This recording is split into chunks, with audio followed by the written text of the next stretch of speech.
Calm down, Barcelona will be able to register all their players. Here's how they'll do it.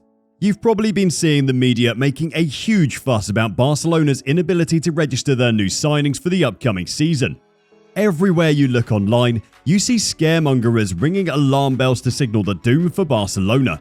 They simply can't register their new signings given the immense debt that Barcelona as a club is under. Given the uncertainty around the situation, including La Liga officially rejecting Barcelona's attempts to register their new players, fans are right to be worried.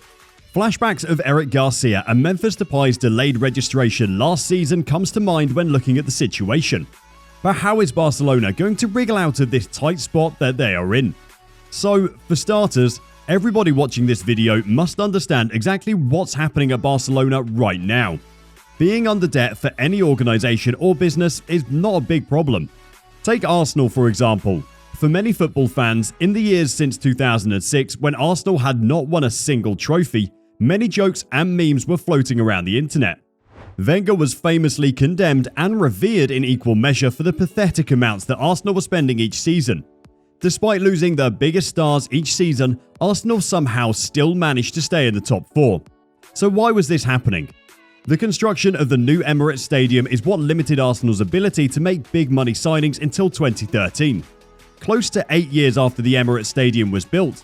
Tottenham similarly are currently close to $1 billion in debt, but you don't see a huge uproar in England over their debts. Chelsea Football Club are also owed a huge debt to Abramovich's companies since Chelsea did not generate as much revenue in their initial seasons in comparison to their spending sprees, and it was largely the Russian owner who was facilitating those transfers. So, in simple terms, the overwhelming debt that Barcelona are under is not as scary as the news media makes it out to be. It is common amongst the biggest clubs in the world. So, how are Barcelona buying so many players despite these huge debts? As in with Arsenal and Tottenham's situation, the main way clubs can continue to make signings despite being under debt is if they have profitable seasons on the pitch. So despite being in debt, if the club continues to generate revenue, it can continue operations as normal. What has Barcelona done so far? They've activated 3 economic levers already, with a 4th set to happen this week. They have plans for selling 49.9% of Barcelona's licensing and merchandising. They have additionally sold 25% of their income from television rights to an investment company called 6th Street, which has allowed them to raise close to $500 million. 24.4% of the sale from Barcelona licensing and merchandise included the sale of Barcelona Studios to Socios last week for $100 million. Furthermore, the Spotify deal has led to Barcelona gaining an additional $236 million in sponsorships. This led to Barcelona Football Club raising $600 million through rights sales and an additional $236 through the Spotify sponsorship already. So financially, Barcelona are not in as terrible a situation as initially predicted.